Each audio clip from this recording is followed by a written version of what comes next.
Yeah. And we're live. Hello, everyone. I haven't seen you in like 5 hours. Hi. Hello. Yeah, you've Oh, been no. streaming constantly. Yeah, I've been streaming almost nonstop since last night, 3 a.m. Morning, I'm kidding. Amber. Morning, Amber. Hey, Amber. Hey, Claire. Oh, I have to complain. Hi, Claire. I have to complain. Like, I cried this afternoon. I cried so hard, and it was from all the laughing. And Claire is to blame. Like, oh my freaking God. Just to explain to you, usually when someone is in an embarrassing situation, I feel secondhand embarrassing and it's bad. Me But too. with this book, it was bad and so good that I couldn't stop laughing, and I laughed so hard that I was crying. So, yeah. Let's just say Charlie Davis makes me look like a coordinated, graceful being. And I'm neither. Yeah, it was something. Like the final book in the series, it's wow. Like, thank Morning, God. Sky. Hey, Sky. This is a fictional character, but yeah, I was supposed to nap or edit, and instead I stayed up and read. Thank you, Claire. Thank you. It's kind of hard. Your habit. It's kind of hard to fall asleep when you're laughing so hard your neighbors can hear you. Right. It's also hard for them to fall asleep. Fuck them. Do they care when it's 8 a.m.? I've streamed all night and they're loud? No. Well, 7 a.m. actually.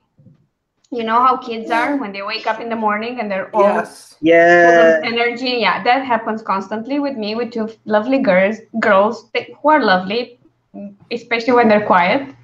But they're not lovely at 7 in the morning when they're noisy? Yes, no, not at all. Especially if I go to bed late. That's particularly. Yeah.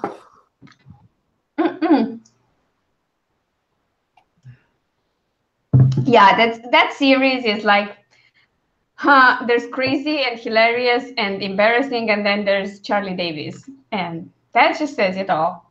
Also, the mystery part is fun. Like, I should say that because it's mystery. I mean, but yeah, that's what I did. So whatever I'm reading from my YouTube friends apparently will keep me awake at night. One of them because they scare me shitless, and the other one because I laugh too hard that I forget to sleep. Brilliant. That bodes well for my well-being in general and my exhaustion levels. I should do I think if I want to see how far I can push myself, I should combine you two in a marathon, and maybe add a marathon of Saw, which I despise and haven't seen any movie of the series, and that will take care of a week of sleep. Definitely. I can offline suggest some authors that I found that would put you to sleep. Oh, I have plenty of those. I DNF'd like 3 books this week. Yeah. So oh God, what have you outlined? So what are you talking about? Oh, the dead girl. I still have I relaxed myself and soothed myself, telling myself that I still have the Deadhead series. The Damned Girl series. What the hell is wrong with me? Words are hard today. Because I know there will be a while until I get the next book in the Charlie Davis series, which pains me. But yeah, what the Sometimes heck? It's worse to know the author, because at least if you don't know the author, at least you can kind of hold out hope that they might be finishing something. Right. Well, no. I mean, yes and no, because on the other side, you can shame and pressure the author into writing faster, which seems like a brilliant plan. This is why I'm the queen of evil. Is great. Claire might eat you. Oh, yeah. By the way, in my latest newsletter, I mentioned Claire a bit. I was talking about my conclusion after long chats with her that pressure and shame are an author's best motivation. And I urged my subscribers to just, if there's a book of mine you're interested in seeing a sequel, you should email me and shame me into writing it. And one of them answered, and she was laughing, and she said, "Really, shame and pressure? I'm pretty sure you're pretty good at doing that yourself. So whatever you put out, I'm going to read it. It's fine." I was like, "Oh my God, this is the sweetest email ever." And then another one emailed me to apologize for unsubscribing. The poor girl was overwhelmed. She said, I got like 50 emails a day, and instead of reading books, I read emails and buy more books, and I never read them. So I don't know how to choose. So I'm unsubscribing from everyone. And I was like, it's perfectly fine. No problem. I understand. I put myself on book buying bans every month, and then I find ways around them. Like, oh, but this is from a friend, and I have to support them, so I'll buy it. And this is research. Nah, but whatever. And I still buy the book.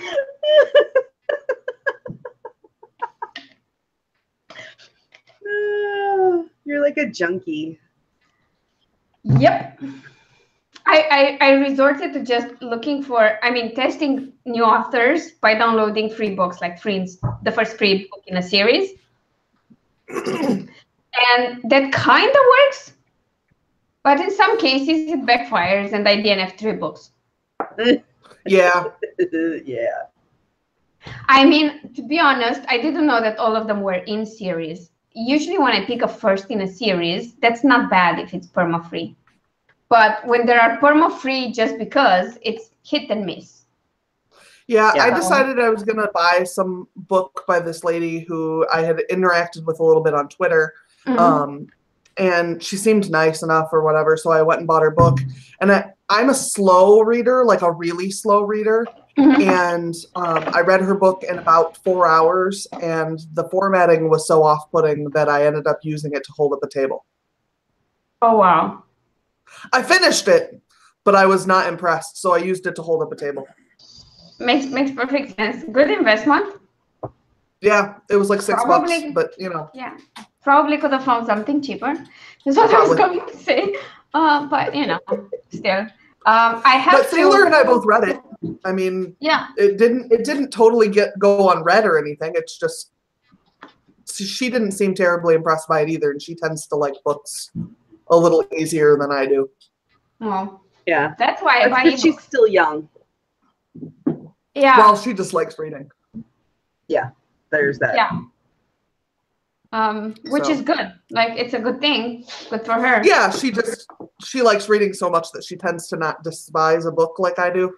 The thing is, like, I rarely DNF stuff, but now I decided, like, if it's boring or annoying, I'm just not going to read it anymore. Especially if it's not something I'm supposed to review or whatever. Like, fuck it, no. There are so many books I actually want to read. Right. Why are you going to waste your time on something? I'm going to give chances to people, because usually if I find someone that I like in a free book, I usually buy more books. Right. And I don't stick to one genre, so I read across genres. I tend to invest in books if I like them. And usually I try to use the Let's Find New Authors thing to go around book bans, because then I read the free books and then I know I'll spend money on them the moment the book ban is lifted.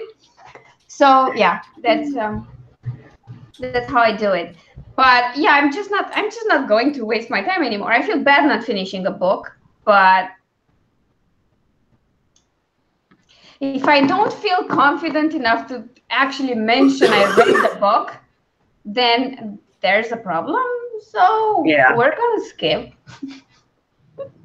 But yeah. Plus, the thing is, like, I keep forgetting the thing that I don't particularly like, but about this new tablet is that when I email documents to my Kindle, they don't show up in the same library. Oh. And I forget about them. And I was in the middle of a book that I was also supposed to review, and I completely forgot about it. And I feel bad. And it wasn't a bad book. It was an interesting fantasy take on gay romance. So it had influences from all the major mythologies. Ooh. And like each mythology was in a separate realm, and there's a character that travels between realms. It's fun. And then I forgot about it because it just doesn't show up, and I have so much to read. I honestly forgot about it, and now I have to look for the documents where they're downloaded and read it. That would be great. But yeah, it's sorry. I'm having some sort of weird pain, so I'm sorry. I'm sorry. I hope don't know. it passes. I think it's pleurisy or something because it feels like I'm being stabbed. You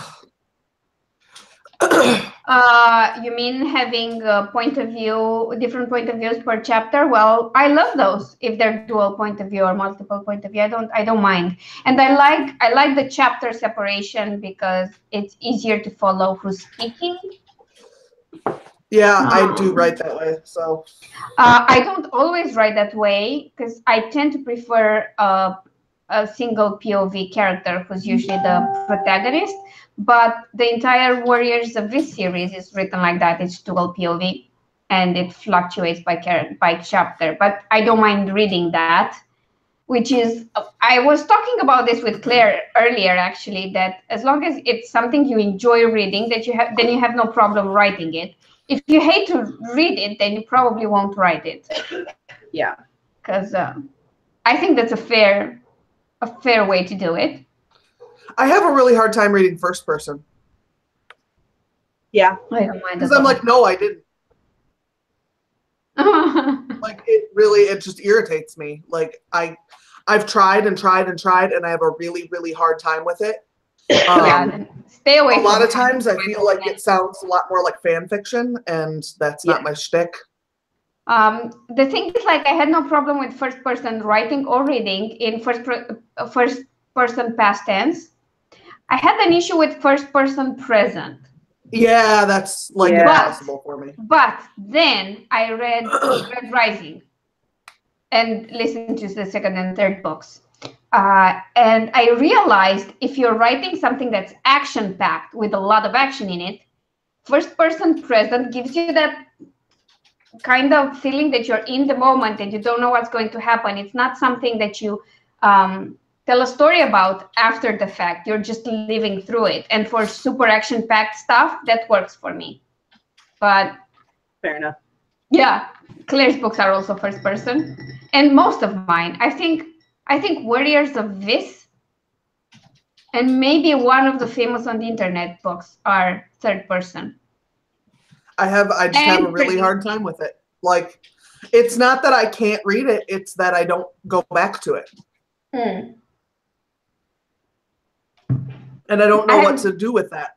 I don't know how to address that situation. Yeah, I don't know. I mean, to me, it's like if it's done well, I can just picture the character telling me the story. It just works that way in my head, so then it doesn't bother me. But yeah, it's possible I just haven't read the right ones, or you just don't like it. Or I think it's a thing of preference, because there are a lot of people who hate first person and can't get into it because it's first person, and people who dislike third person because they don't feel the same connection. It's a preference thing. It's perfectly fine. Yeah. And when I write it, I go about it based on the characters and how open they would be. Because, for example, for the guy in gaming and IRL boss fights, he's kind of a lonely dude and he's a lot in his head, and it made sense to write it in first person. But for Warriors of This, both books, these are characters that kind of maintain a front. Yeah. So it wouldn't make sense for it to be first person, and third person works way better. So yeah. I think the last Hunger Games. The Hunger Games, is that written? That's written in first person, right? I have no clue. I just watched the movies. Oh, Travis. I don't know. They're all the way over there, so I can't. Okay. I'm not. I can't. I can I will look say it up. the Twilight series is written in Oh, first person. Yeah. And that annoyed the crap out of me. But that could have been just the books themselves. Okay. Like I just really struggled with Come on. those books. Yeah, I mean, Oh. I have a strange experience with Twilight. What do you mean? Just a second, I'm just trying to determine if this is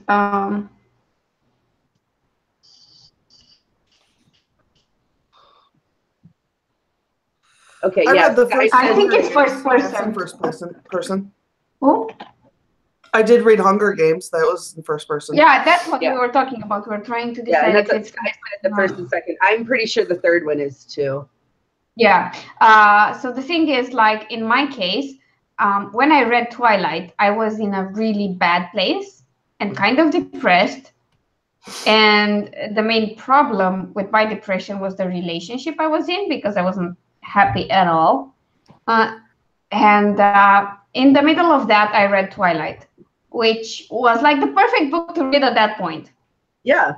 For reasons, because, you know, actual love, weird as it was and convoluted and kind of creepy and stalkerish, there was some passion there, which I lacked terribly.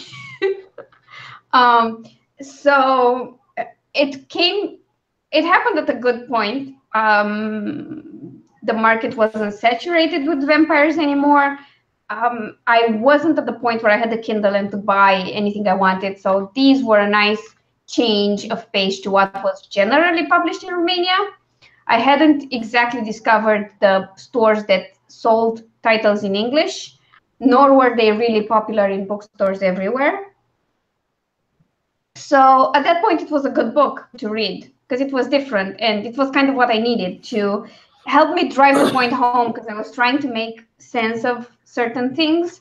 And by the time I was done with the books, a few months later, I broke off that relationship.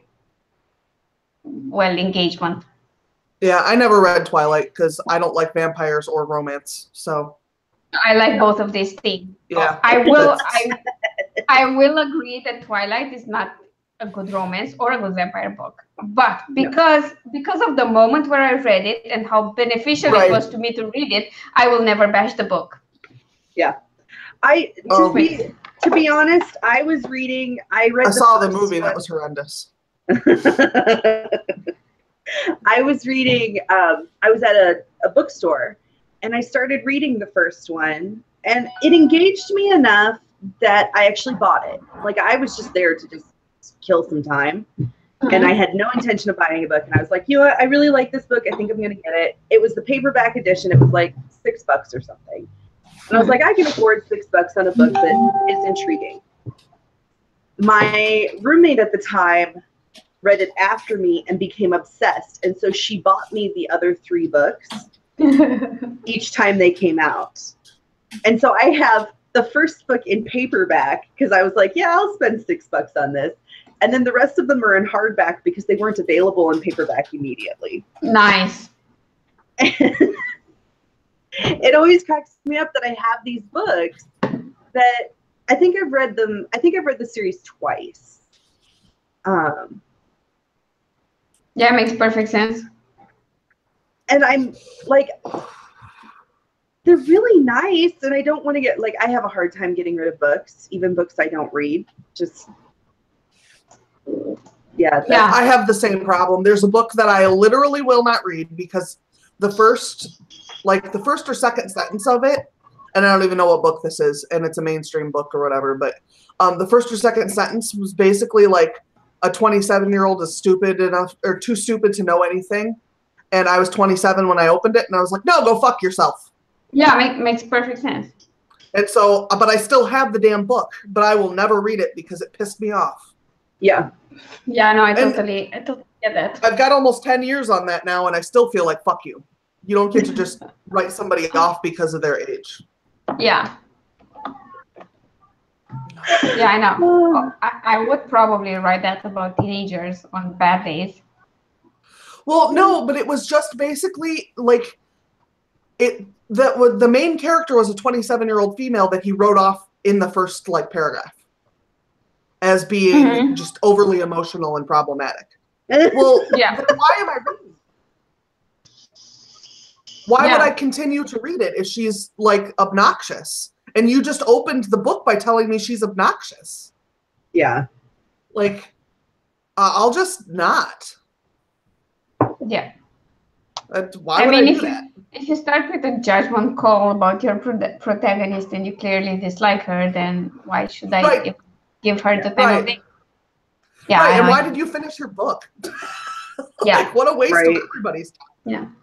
Oh, by the way, I'm kind of fuzzy on the details, but I think we had the talk about fast writing is bad writing last night, right? Yes, we did. Yeah. In the meantime, I watched another YouTube video. And guess what it said? That fast writing is bad writing? Yeah. I see a lot of people complain about that mostly in November. I feel like that gets real. Like, there's this group of people who fucking Nano. This is worse than November. Right. It was like, if you give your book 10 weeks, then it's too little. And I was like, that's 2 months and a half. Yeah, that's a lot of time. To about 3 months. And it takes me a long time, but I'm not saying it has to. Yeah, it takes you a long time, but you have a full-time job. Right, and also there's a difference between it takes me a long time and it has to take a long time. Yeah. Yeah. Well, and I think that we all write at different rates as evidenced by our sprints. Our sprints range, we do a 15-minute sprint. Somebody gets 800 words, someone else gets 100 words. Yeah. Like, we're all different, and to imply that we can't do things differently is also really offensive. Yes. Well, I think that goes back to like just about anything you can make a judgment call on time equaling better or less time equaling better. I think like actually I was talking with Colin, my former roommate's son, yesterday. We were talking about reading speeds, and he was asking me how long it took me to read a book, and I was like, here's the thing.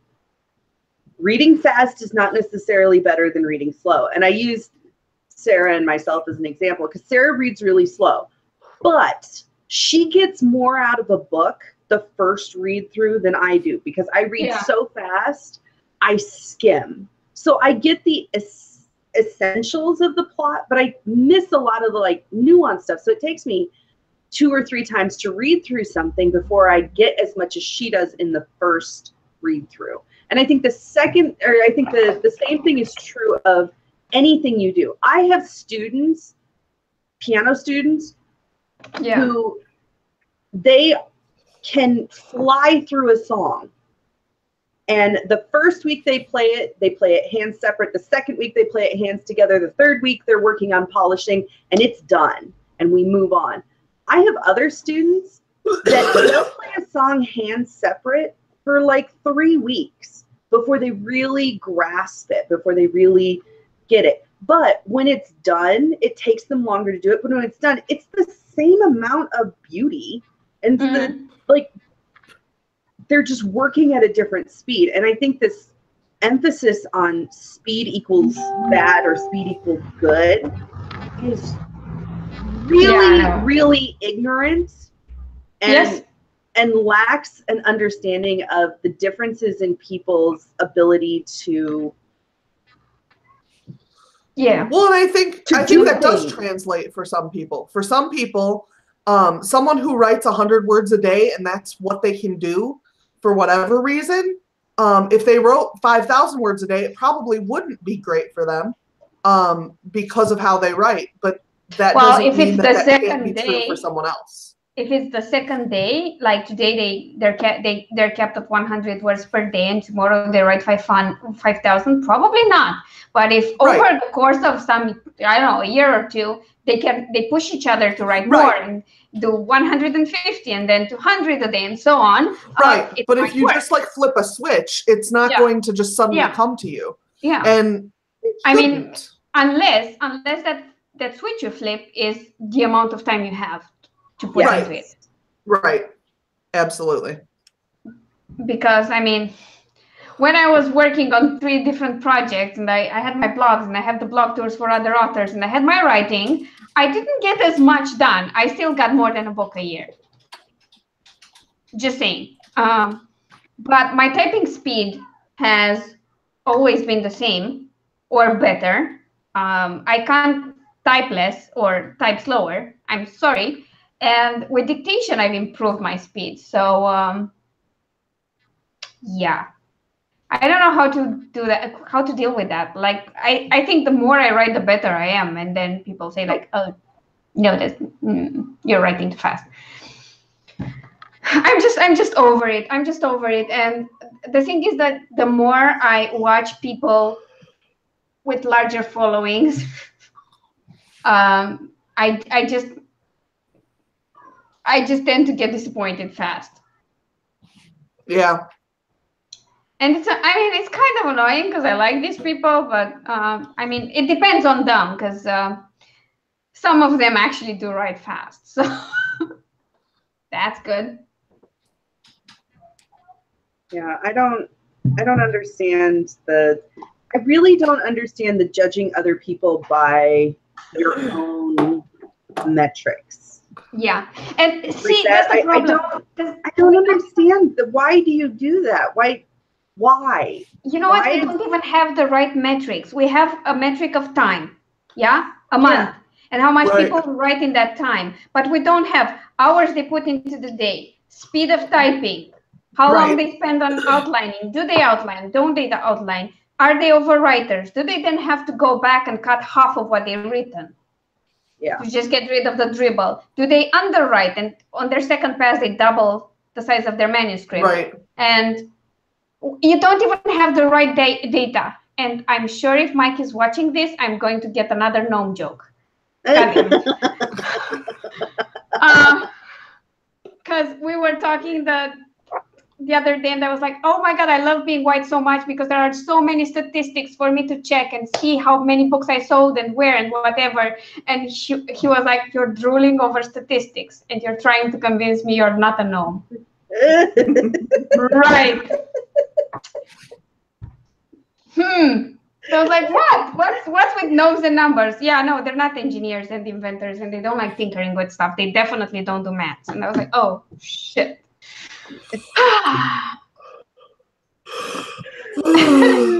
Yes, Claire, being white is super exciting. Thank you for pushing me. And yeah, lots of refreshing, especially since today book report is not freaking working at all.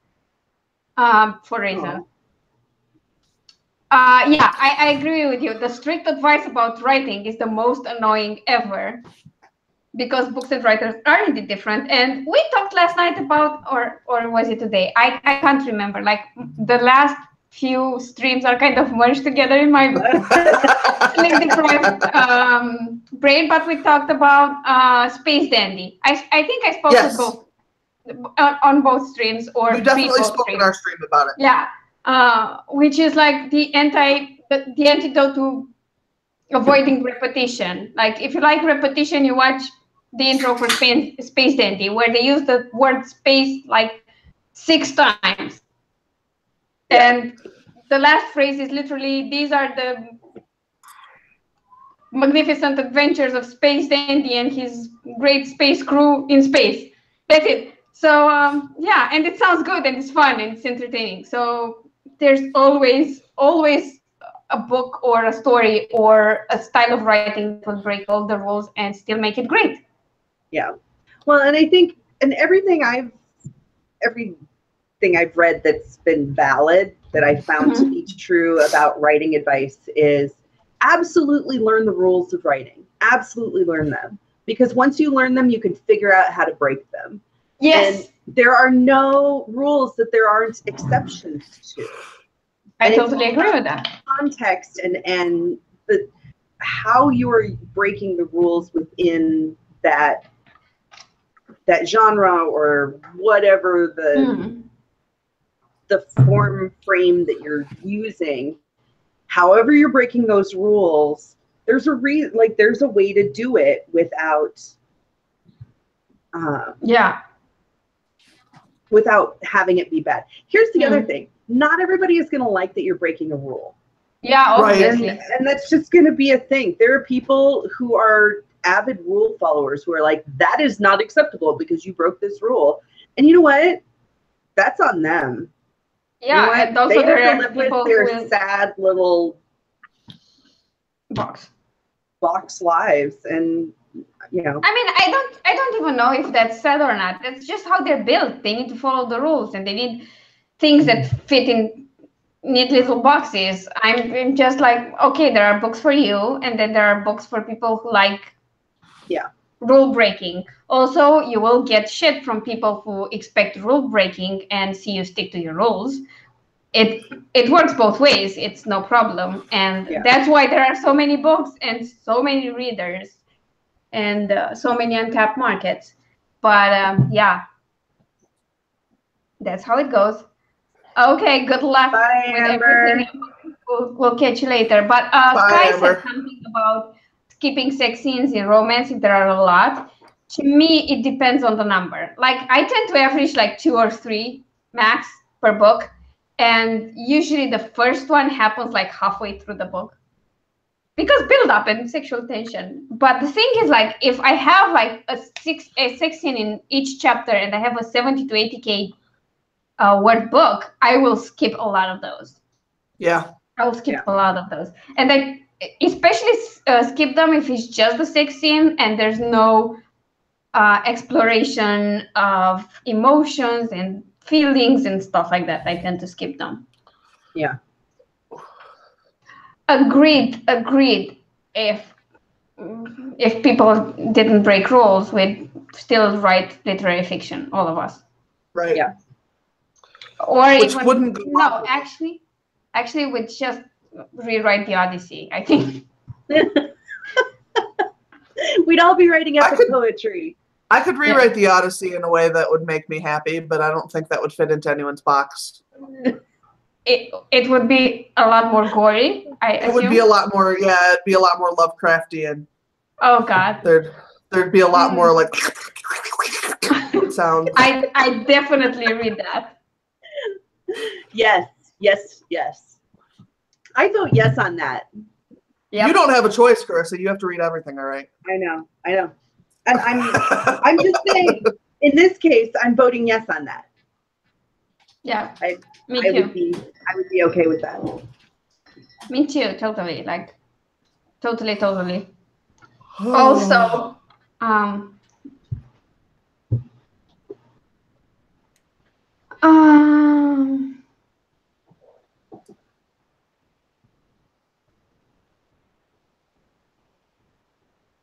what? Oh, I think we've got a troll.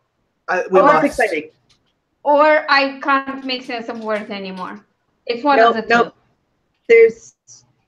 That's not a coherent question. Nope, that's a collection of words that I understand separately. Yep. Yeah. There are some phrases in there that are... Yeah, if anyone in the chat has a better understanding of this, please go ahead. I'm lost, man. I'm sorry. I don't know. I don't know how to make sense of that. I just don't. I absolutely do not know. Unless they're using voice to text and they have an accent or something. Oh, that's quite possible. I don't think so. I don't know. We give them a chance to. It's too coherent for that. It might be Google Translate. Maybe. Oh, that's possible. Maybe. Or it might don't be make any sense. That's for sure. Yeah. And I don't have a problem with dolphins. I don't know of any word that sounds like dolphins that. And certainly not known dolphins. Although I don't know any dolphins personally.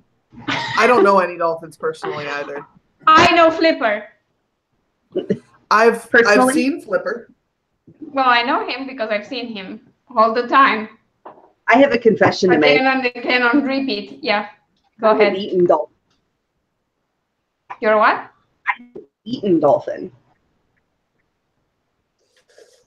Sorry? I probably have because I eat tuna. Eaten dolphin. No, like actual, not like a dolphin steak.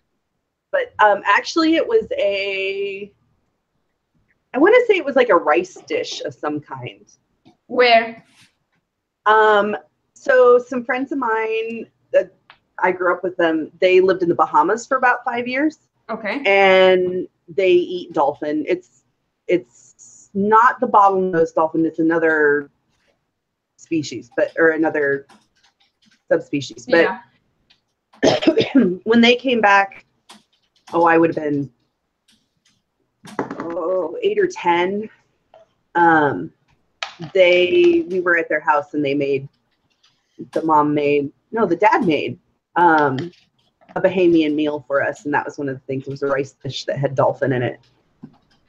And being 8 years old, 10 years old, I was horrified. I thought I was eating a bottlenose dolphin, and I was horrified. And they explained that no, it's the same.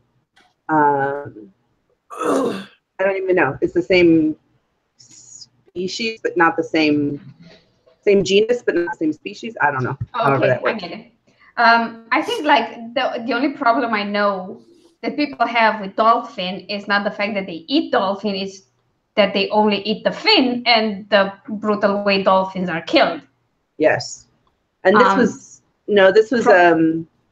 and this sounds to me very different, so I don't know. Yeah. No, no. It was not. I eat pig, I eat pig, for which Claire hates me, so I'm not going to judge anyone. I'm sorry. But by the way, the most exotic things I've eaten are frog legs and imaginary shark. Imaginary shark. Yeah, and by imaginary shark, I mean I was with my father. We were fishing, and he gave me some smoked fish to eat. It was really salty, and I ate it. And I asked what it was, and he said it's shark, and I believed him. For a long time, it wasn't shark. There weren't any sharks in the area we were in, so it's fine. I think the most exotic thing I've ever eaten was actually, I don't know if it counts as exotic, but it was fresh, not mussels. They're the little round ones. Scallop.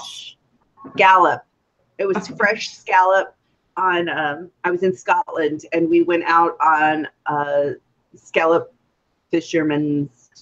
farmer, not a farmer. He actually, anyway. Yeah, I get. We went out on his boat to look at seals off the coast of the Isle of Skye, and he was like, "Are you guys hungry? I have a fresh catch of shallots," and so he fried them like right there. So it was just a little bit of butter and garlic, and he did it right there on his boat. Oh, I'm not even a seafood person, but that was so good. I think they're the same texture as human meat, and I can't do it. When I bite my nails, because I'm a nail biter, and I get a chunk of meat, it's the same consistency as a scallop. I'm not doing it.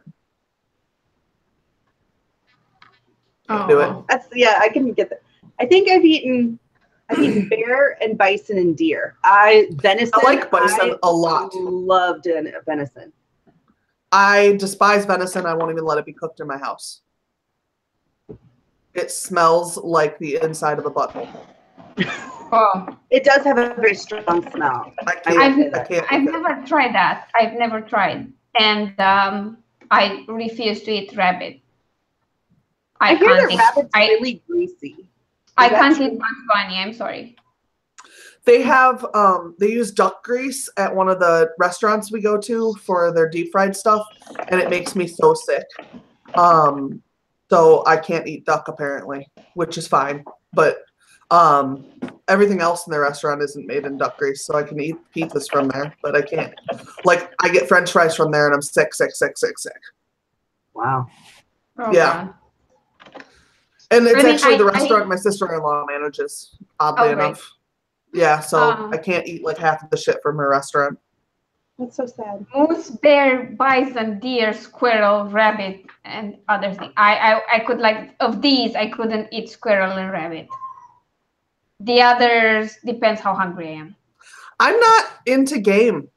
I just don't like game. at I've all. not. But I don't think I've tried game ever. yeah, Because the only game that was kind of available was Rabbit, and I'm not eating Bugs Bunny, like I said. Right. yeah. I grew up eating a lot of deer meat because my uncles on both sides of my family are hunters. Okay. My mom's family lives up in the north woods of Minnesota, and that's part of how, I mean, that's what they do. That's one of the reasons, that's one of the ways they keep the deer population in check. We're not going to talk about why the deer population has to be kept in check that way. It's because they killed off all the natural predators. But yep. Gator is really good. I like alligator. I don't know. I didn't need that. I feel like I would feel like I'm eating the ancestor of all of us.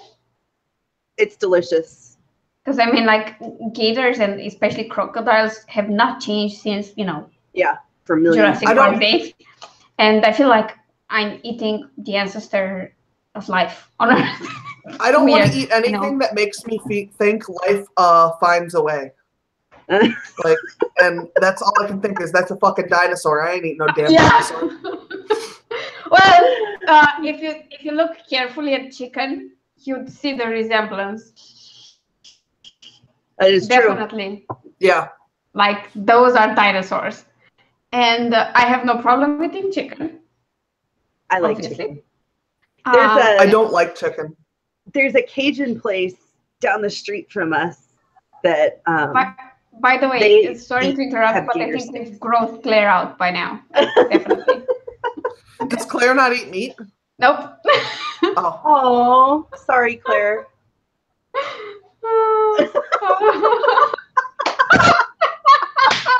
Good one, Sky. Good one. Yes, I feel like the ultimate apex predator. That's the moment I turn into a vampire.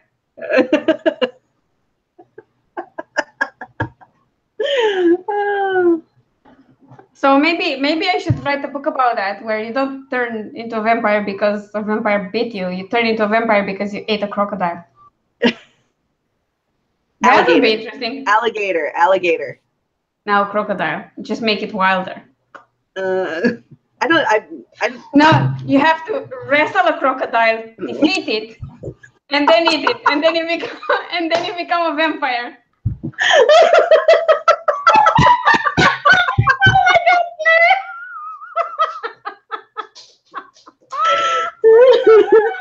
Oh, Jesus Christ.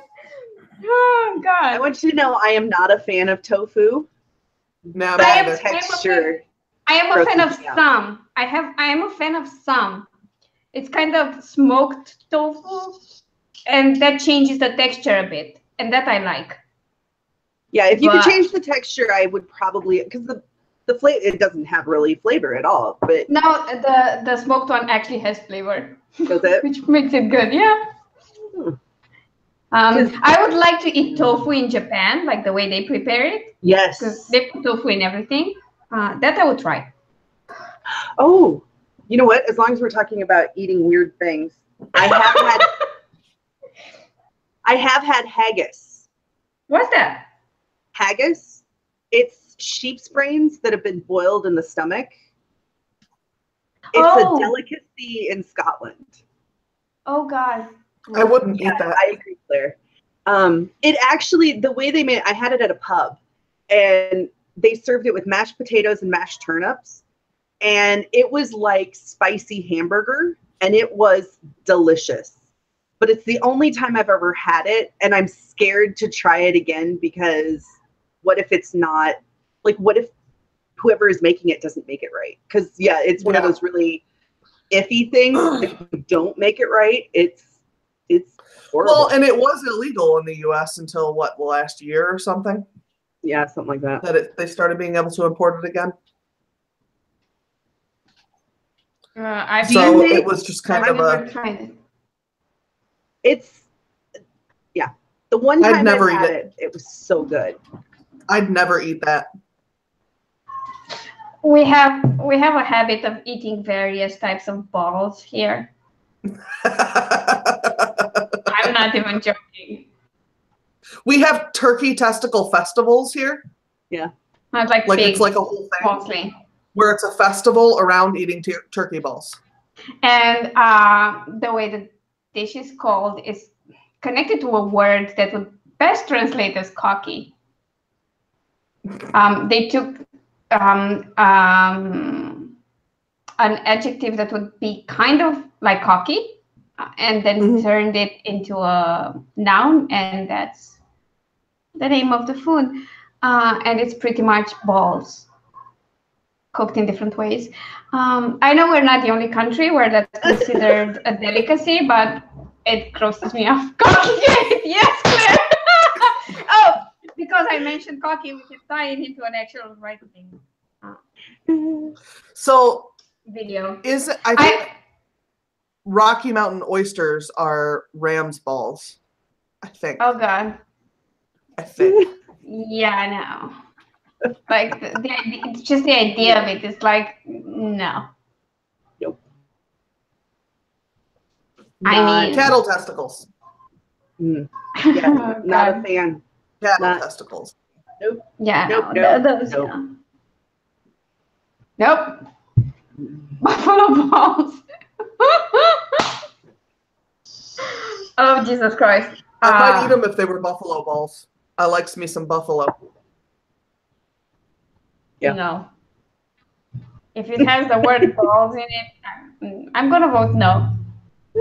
Because I think the whole time, the only image I'd have in my head would be of my dog exposing himself on camera. And I feel like I've taken that away from a beast. They can no longer expose themselves on camera. By the way, for anyone who missed the other two streams, with the new setup, there is no place in my house where Ares can expose himself on the camera anymore. And I consider that a big win. Turn down the porn on our streams. Hashtag YouTuber goals. Right? No, it isn't doggy shots. God damn it. Because it's fun, especially when you notice after you filmed and when you're already in editing and there is no more time to refilm it, and then you have to blur your dog as he's furiously licking himself. Yeah, that's awesome. Yep. I did see that. That made me laugh a lot.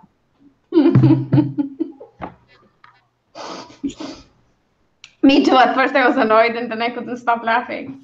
I was like, dude, how did you know? I mean, your timing is perfect. It's absolutely perfect. Towards the end of the video, at some point, like after I'd gotten into it, and clearly I couldn't just refilm the start, he moved away. Of course. Right, dead center. Yeah, I was going to say we were going to talk and write today, but I'm not sure that's going to happen because we're having fun talking and I don't want to screw the groove. Yes, yes, they will be dogs. Unless they act like huge cats and sleep. Because I swear to God, he's sleeping more while I stream since he can no longer be present on camera. He's got to do what he's got to do. Yeah, definitely. So yeah, speaking of stupid things people say about authors, someone posted an article on Facebook. It was from New York Daily Mail, something like that, about Cockygate. And first of all, they didn't understand the difference between copyright and trademark. And then their article was something like, she trademarked a word that's as used as manhood and love cave in romance.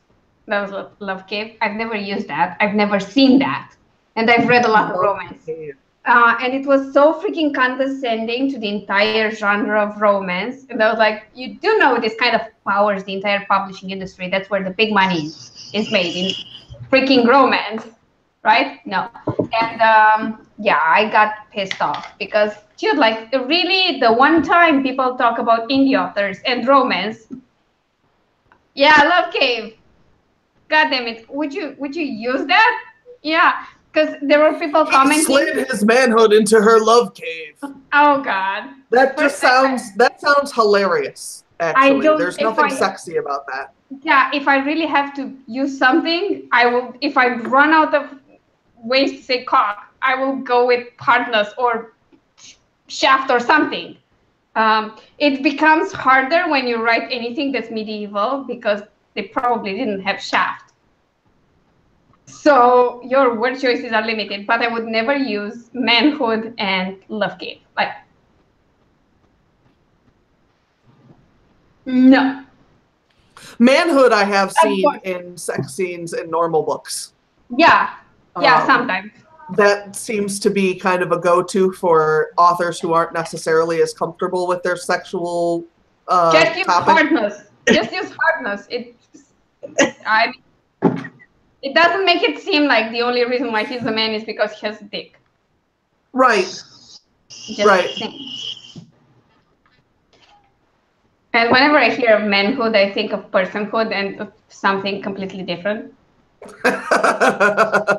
And love cave is like, I mean, if that scene was supposed to be sexy, that's where it lost you. When they mentioned love cave. Well, and love cave kind of reminds me of like where you go when they put you in like, they put you in a little boat for the like to go make out in the old what'd you call it, like an old amusement park. They'd have like the little makeout cave. Oh, where nice. you go in a little boat as a couple and make out. Yeah, that's not. That's the vagina, a love though. cave. But that's not the vagina though. No, that's a love cave. That's where you go make out with your boyfriend. That's not a vagina. And I would like to point out that someone walking into a love cave with his manhood exposed would get arrested. Yes, that's a one-way ticket to jail. Sky, yeah, in historical romance it gets complicated because words you generally use to not say cock all the time, they kind of disappear. And I would stray on the side of hardness or hard length or something, but not manhood, and definitely not love cave. I'm so happy I don't write straight medieval romance. I'm just so happy about that right now. Because, I mean, euphemisms are not my thing. And I figure, I mean, I told you this. I was editing The Edge of Hope, and I got to the, like, one or two sex scenes at the end, which is pretty much like a night and the morning after. It's summary, let's say. And then I was, like, reading the sex scene before I edited, and I was like, oh my freaking God, I was so freaking tame. Like, if I compare this with any sex scene I've written in the past year, this is like, I mean, it's like it's written by another person. And then I edited it and tried to spice it up. It's still freaking tame. I'm telling you right now, if Travis said the words love cave to me, I would die. Of laughter? Yeah. Yes, I would. Yeah. There would be no way that would be going any further than me curled in a ball giggling. I'd be like, we're done. That's it. We're done. It doesn't matter what we were doing before that. You just said love. Oh, God. We're horrible people, aren't we? I don't think so. I think love cave is definitely worth talking about. I definitely think so. I think we need to have a love cave intervention. Yes. I agree with that. We especially need to have an intervention where we go to that stupid journalist and explain the difference between copyright and trademark. Also tell him, bastard, stop making fun of romance. You tell him. I him. make fun of romance, to be fair. Yeah, but you don't do it maliciously. Yeah, no, this was just condescending and mean. Yeah. And making it sound like all the romance is really bad. I would like to point out that a lot of the classics are actually romances, but... Yeah. It's like the oldest story in the book.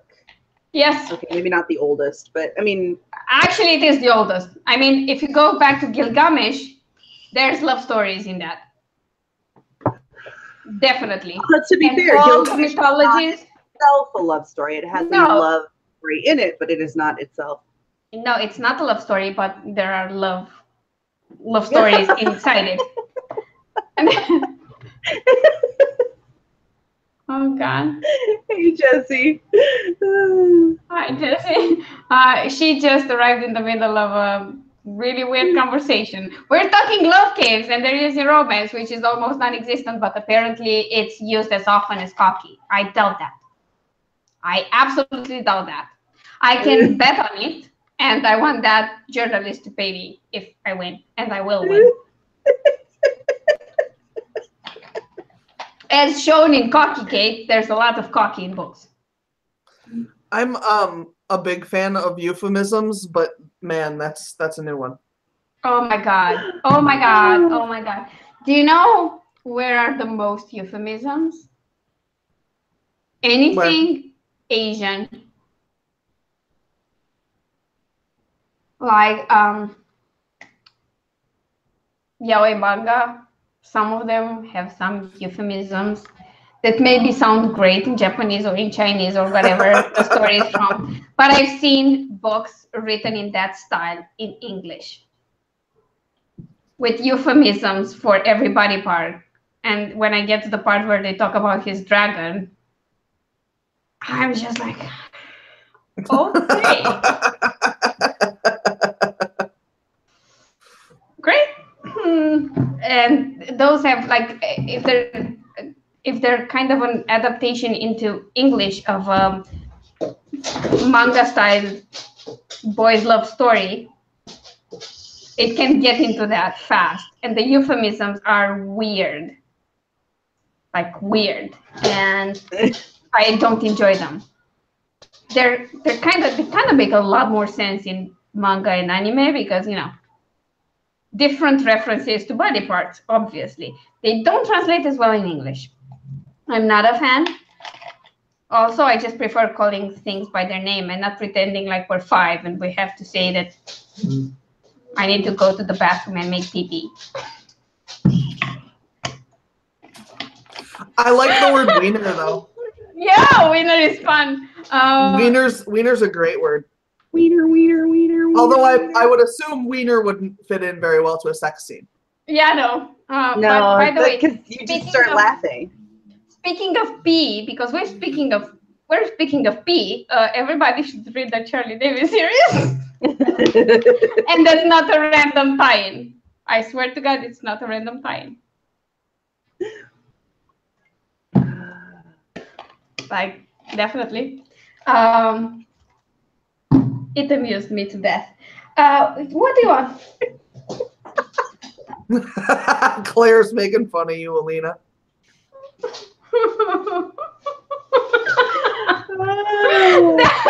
That will go on our t-shirt next to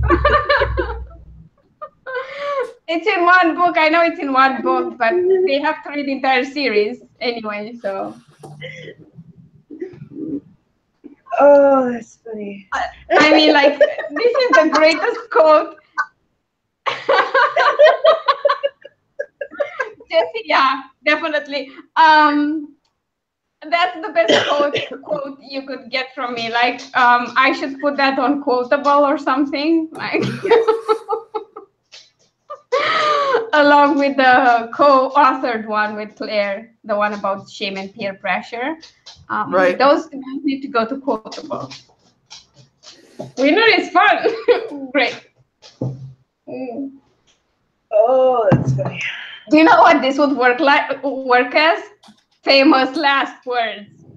This would be excellent if my famous last words would be winner is fun.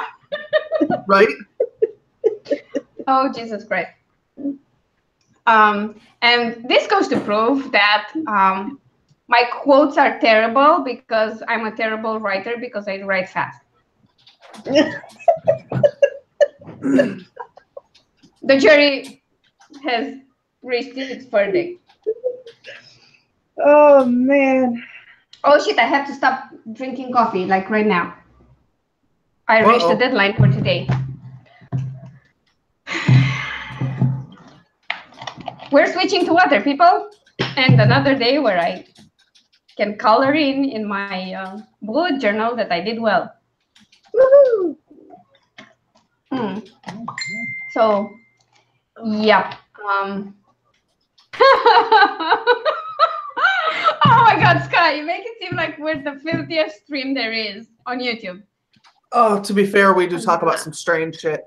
I think that's our prerogative as writers. I really do. I feel like as writers, that's one of the requirements is to explore the weirdness that is humanity. I have a friend who writes and cannot write sex scenes, and so what she does is she writes they like their lips pressed against each other as they lay down together, and the next morning. So I decided classic Fade to Black, like right. So I decided one night I was like, "You're gonna write a sex scene." So the two of us decided we're gonna write sex scenes, and then our third friend comes in, who's not a writer, but she was like, "I'm gonna do it too. Why not? I'm gonna do this." Why did the third friend write a scene about having sex with a tree? It was the most graphic thing I've ever read. Oh my God. It was first person, so it was her, so it was even creepier. And Oh God. it was, I mean, this tree did things to her that I wouldn't have imagined. I couldn't believe it. And Jess still wrote like, and she touched his manhood and Fade to Black.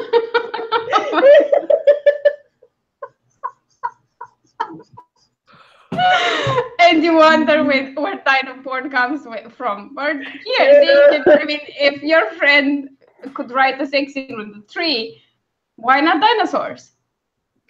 Or well, yeah, tentacle porn or whatever else exists. that's valid. I've never thought about trees that way before, but I feel dirty now. Arboreal porn. It was.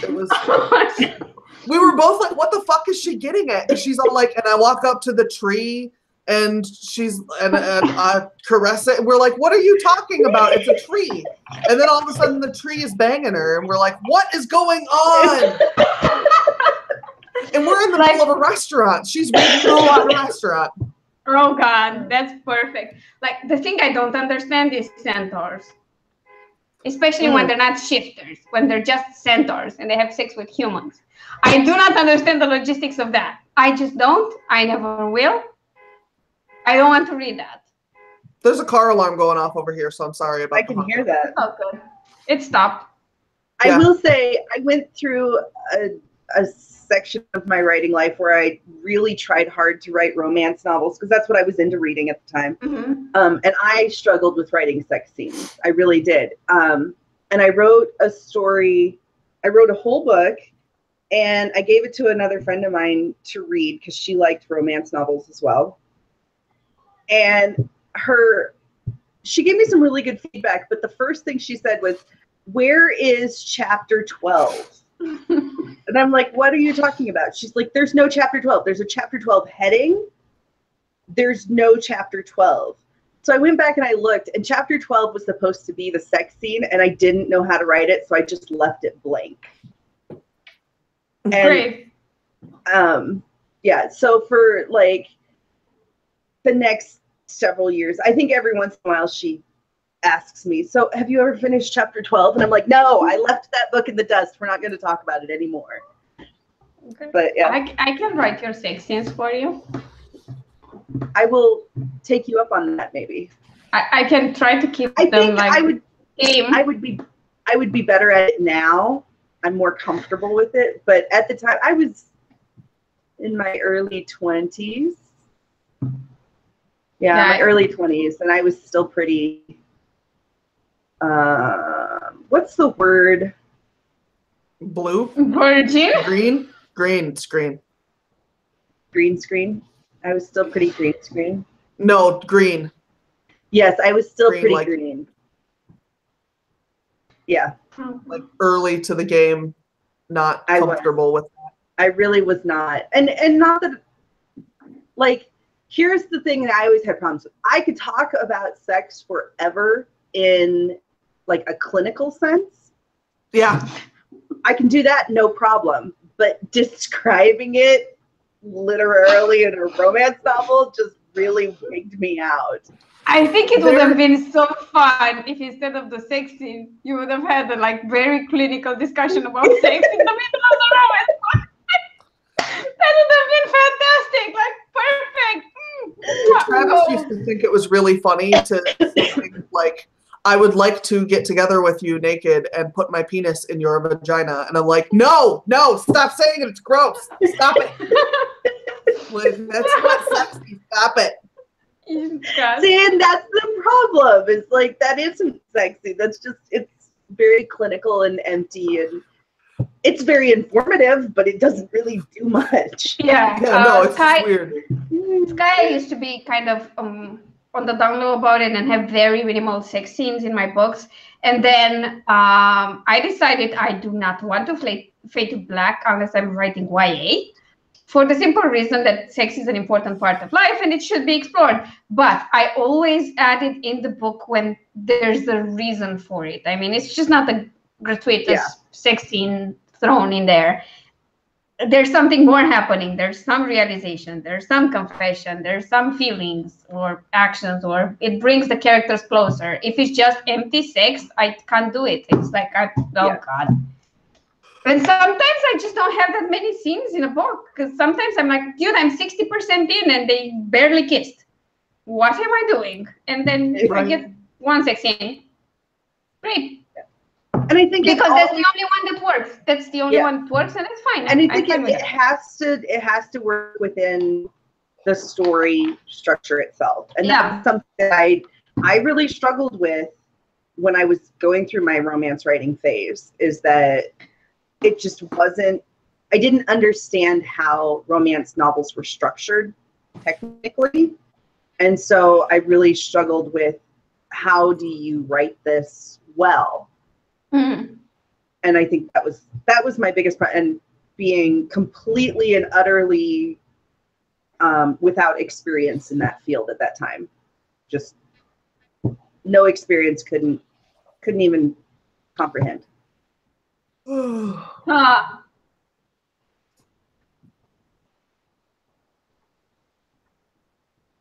read that book, by the way, and I think it was done well. I don't know what your problem is with that. You should read more. I should probably disclose that Michael and I used to share a publisher, and I promote his releases, and I read all his books that he released with that publisher, and shorts and stuff like that. So that's why I know the book. By the way, if you republished it or relaunched it or whatever, drop me a link. I'll put it in the comments. Because why not? Yeah. I mean, I kind of tend to go a bit more all out when it comes to the werewolf books, because of the way I built that society, where they're kind of open about everything. It's kind of like you can't trick them. You can't trick someone that you're straight in a werewolf community, because it doesn't work that way. So they're pretty open about who they are. Plus, everyone goes through heat, not just the females of the species. Everyone goes through heat. It's kind of a nature's way to compensate, because they have very few pregnancies that they carry to term and whatever. So in spring, everyone goes into this frenzy where they screw each other senseless, except for mated couples, because those get super territorial and they take a break from everything else and they just go screw each other individually, like no other edition. So I'm in the third book in the series. There's a throuple as well. There's 3 people, and 2 of them are werewolves, the other one is fae, and they will go all 3 together through a heat season. That should be interesting to write.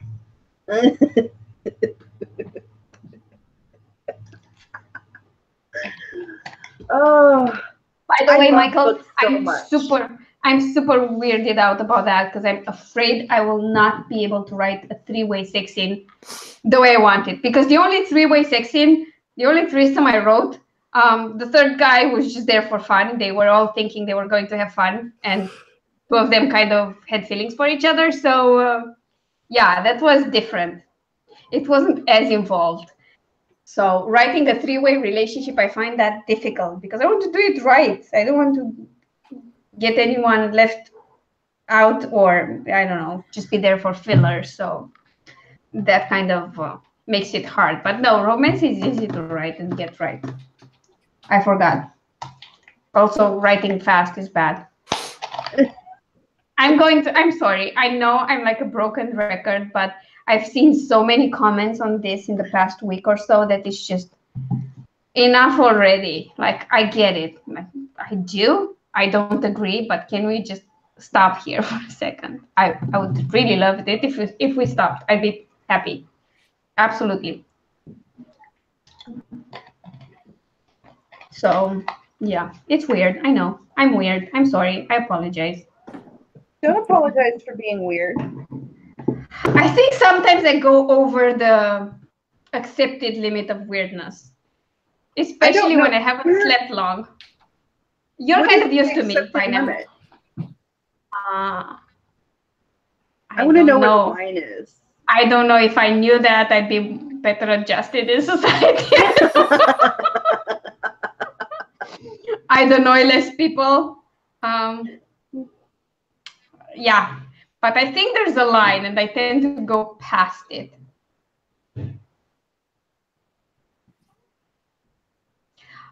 Yeah, Sky, I agree with you there. There are a lot of books written like that, and it's annoying to me too, because it's just it's not romance anymore if you have like 20 sex scenes in 15 chapters. It's just, yeah, no.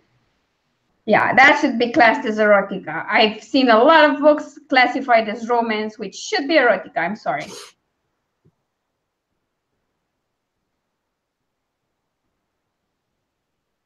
Yeah, I wish that would happen to Sky, but apparently it's not going to happen. And I don't know, whenever there's a scandal involving an author that doesn't write fast, nobody goes like, oh, see, he writes slowly. That's why he has time for all this drama, or she, or whatever. But the moment there's drama involving an author that's prolific, you immediately go to the switch to the writing fast is bad conversation, which is kind of disappointing. Like, it's super disappointing and annoying. And it's every day, to the point where I literally think I should avoid Facebook for a while until this blows over and I no longer see these conversations because they're annoying. But on an informative level, if you want to watch a good video about where you should or and shouldn't use trademarks for your writing, Chris Fox released a new video. I've seen it today, and it's pretty good. And he had a really nice take on Cockeygate, and he speaks from the perspective of a person who went through trademarking stuff, both in the startup world and in the book world. Because he has a series whose name he trademarked, but it's a made-up word. So he could do that, and he should have done that to protect its Magitech series, I think, which is, yeah, it's a made-up word. Why not? It's not a common word. So yeah, that was a good video. If anybody wants to, just Google, well, search for Chris Fox on YouTube and watch his latest video. Also, I recommend everybody read Write to Market or any of his writing books, because he advertises writing fast. And that's my FU to people.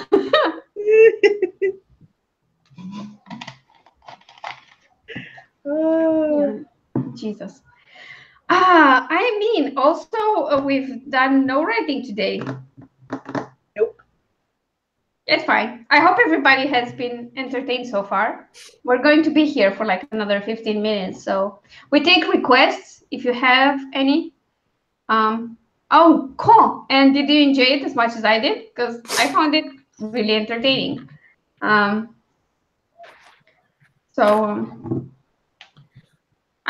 feel like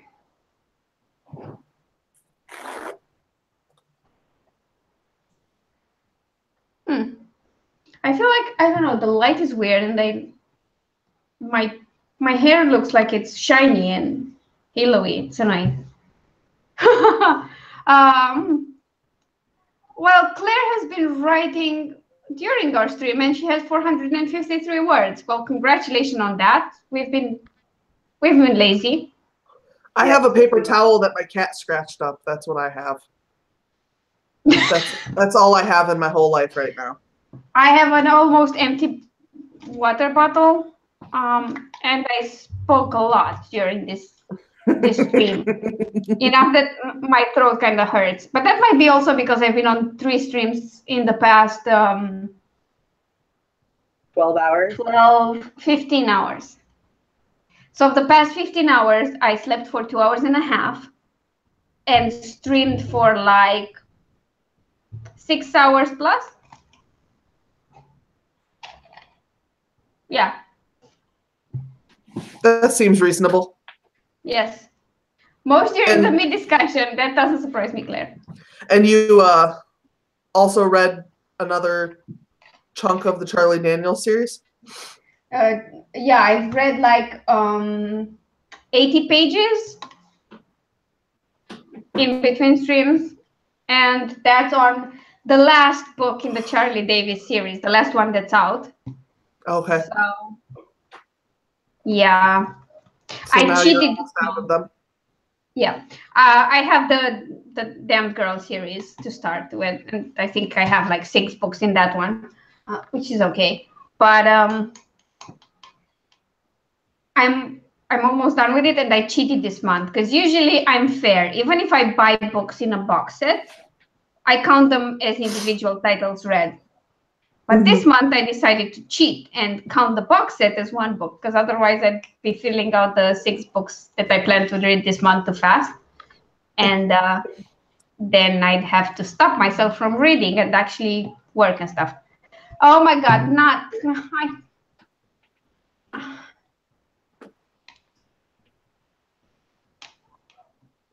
That might be the best comment I've ever read in my life. Yeah.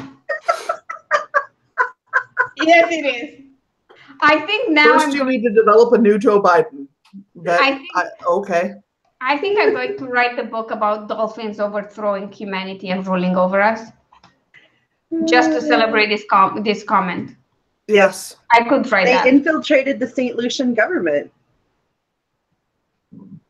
Yeah, sure. I hope this person is serious. I hope so too. I hope they truly believe that. I do too. 100%.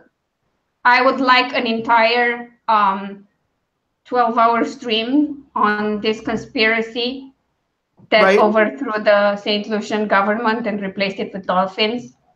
And I would like to see research papers on how to develop a new Joe Biden. Yes, me too. I agree. We need to get on this right now. Humanity. Oh my God.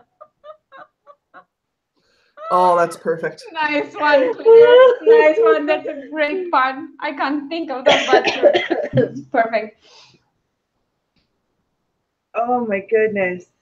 I've read a couple of Dragon Shifter reverse harems. I'm not sure I want to write them.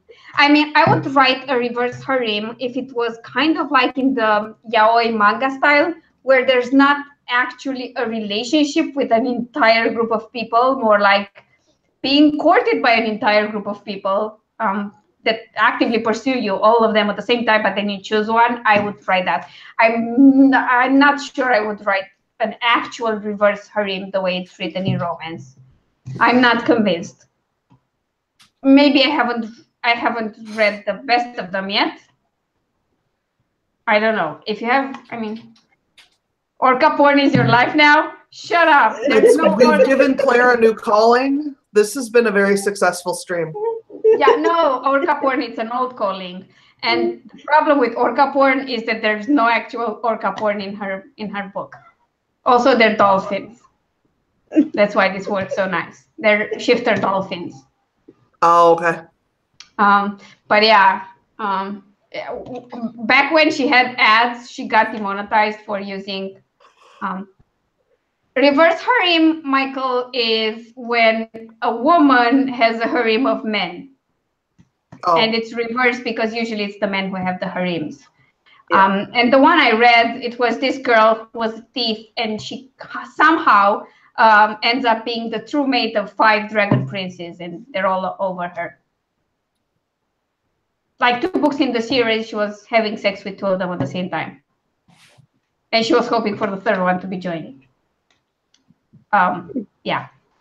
I stopped after that because I hate it when I get small tidbits of information in a book, and half of the book is the sex scenes because it's that short. So yeah, that's reverse harem, and yes, it's really, really popular right now, and I think it can be done well. In terms of anime, Amnesia is a reverse harem, and on the funnier, less overtly reverse harem side, it's called the Oran High School Host Club. That's a great anime. I loved it. I've seen it twice. It's super funny, super interesting, and I totally recommend it. It's super cute. But there's no group sex happening. Because this is Japanese anime, you're lucky if they like hold hands by the end of it. If they kiss, you can just, make a red cross on your wall. It won't happen. Yeah, everybody loves Oran High School Host Club. Like, it's just so good and so funny, and it's actually smart. I like it. I like it a lot. But yeah. Yeah, exactly, Sky. If it were closer to how it's portrayed in manga, I would write reverse harem. And yes, it's a relationship between the woman and all the men, because when reverse harem started to be all the rage, I wanted to read it because I was expecting something close to Oran High School or Amnesia, and no, it's not. Nope. It's a poly relationship with a woman and a lot of men. So I find that hard to write. Is the problem that there's too many relationships to manage?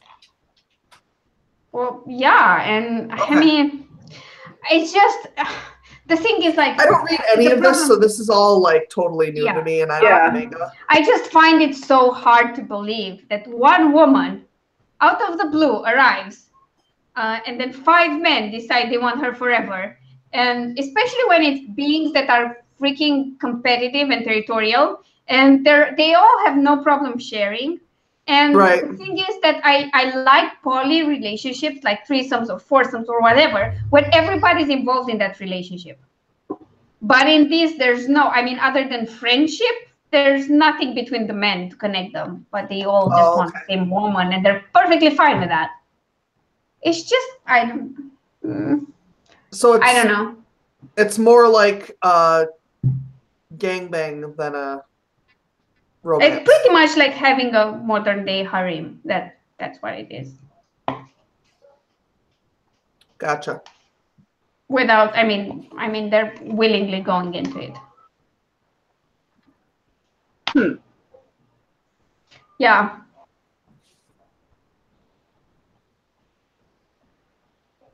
Yeah, that's true. That's also working.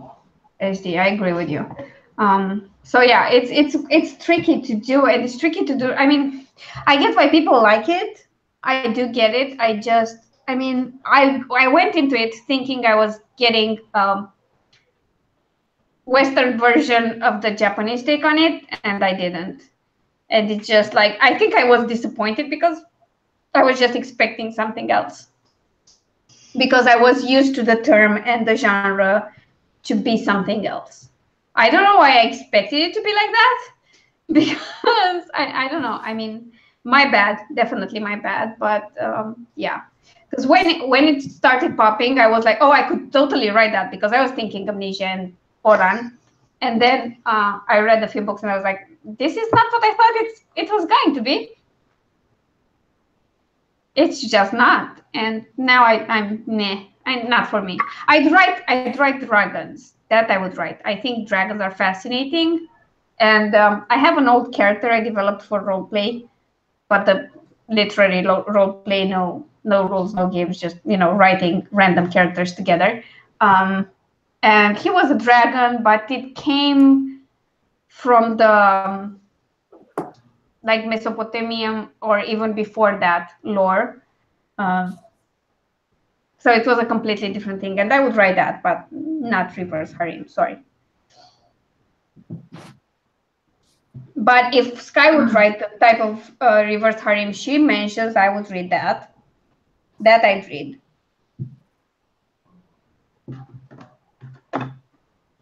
So, okay, we've been at it for an hour and a half, and we all look like we're going to pass out in the next 5 minutes.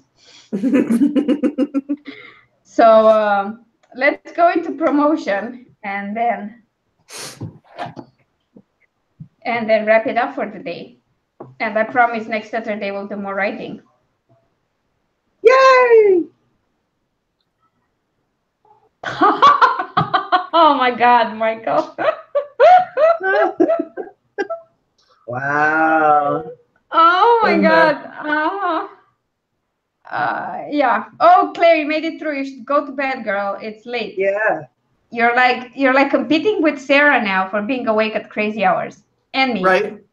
And me. I mean, you're competing with me for being awake at crazy hours. That's not good.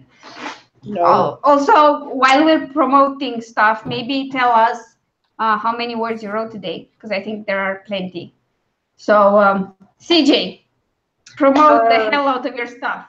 Yes. So you can, you've linked my channel down below. Yeah. Okay, so you can go to my YouTube, link my channel. You can find me on Facebook, Twitter, technically on Instagram, although I don't post there very often. And be on the lookout for my author website, which should be up in June, which will include the first installment of my serial. We can't wait for that. Oh my God. Yeah, Claire, that was totally worth staying up for. Sarah, delight us with some horror treats. All right. I have my YouTube is linked down below. I do have a giveaway that I'm running right now. So if you go over to any of my other videos or my Facebook page, you should be able to find it. I'm giving away a copy of one of my 2 books. There's 7 total being given away. So go do that, because you probably will get one, because there's not that many people on there. So if you're really interested, or if you want a free book, that's a great place to go. I will mail it to you wherever you are, even if I have to like give plasma to do it. You should link me to that giveaway so I can put it in the description of this video. Okay, I'll shoot you a link. But that's about it for right now. Also, her channel is linked down below, and you should follow her because I said so. Yes. Like if you need any more reasons, you don't. So I have a few things to announce. First of all, in case you've missed the previous streams, my new website is finally live. God damn it! And I will post a link in the comments because I'm too lazy. There you go. That's my website. Pretty and beautiful. And if you want some free books, head over to alina-popescu.com/free reads and check out what's available there. There are links to my 2 newsletters, and they both come with bookish rewards if you sign up.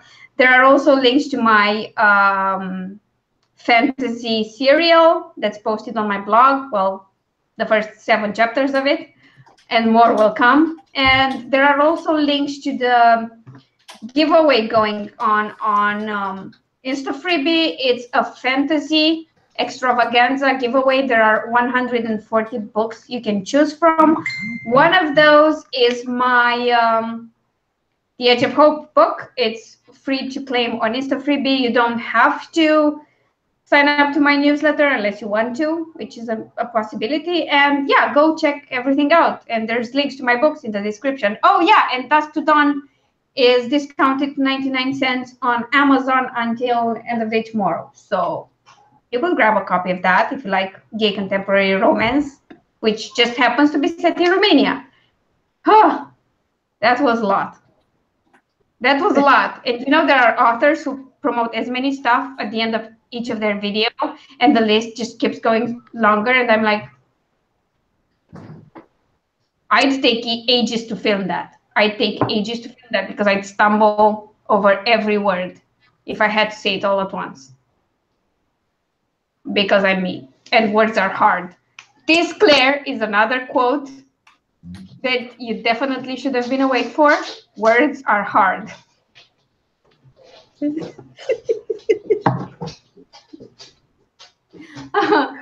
Anyway. Oh yeah, this is true. You should become one of Sarah's little psychos, because, you know, Definitely. why not? I mean, I'm already a psycho. I'm just following her channel to just be with my tribe. Like,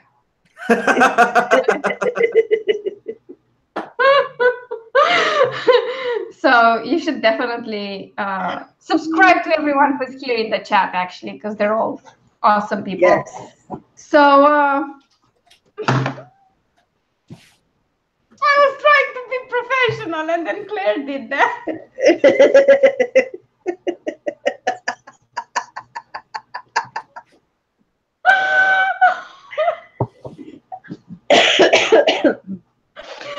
Okay. There you go. Claire, funny Claire, and winners are hard, just like words. Thank you all for being here with us today. I totally appreciate it, especially since we had no rhyme or reason to this conversation, but I had fun, so I hope everyone else had fun. We'll see you tomorrow on this channel for our Descent into Madness stream that starts at stupid o'clock in the morning for most of the world. But I'll put it up on my channel. So yeah, I'm going to let everyone go and stop rambling because I'm losing my voice. That's the reason. Bye, guys. Bye.